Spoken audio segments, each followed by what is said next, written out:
Whenever the city of Maastricht was in distress, during sieges, epidemics, or great drought, a richly decorated chest was carried through the city. The chest then went on tour, calling in at all of the city's churches, hoping that danger was averted. The Noodkist, distress chest, was named after this custom.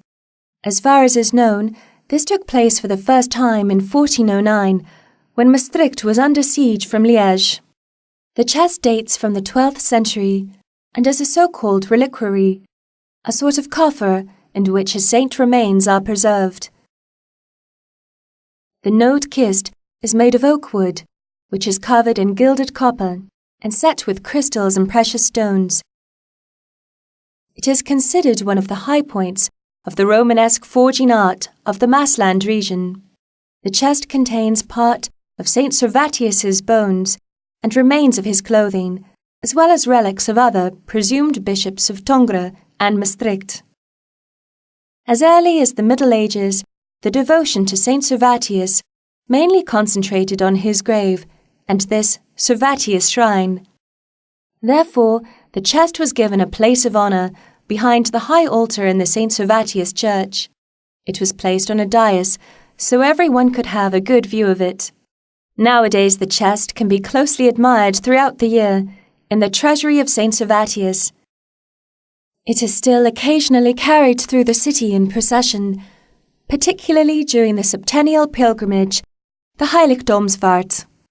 The central theme of the representations on the chest is the Last Judgment, the judgment that is passed on all people at the end of the world.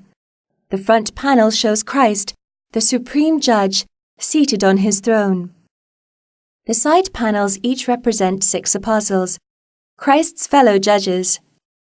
The representations on the slanting top panels are entirely devoted to the execution of the Last Judgment.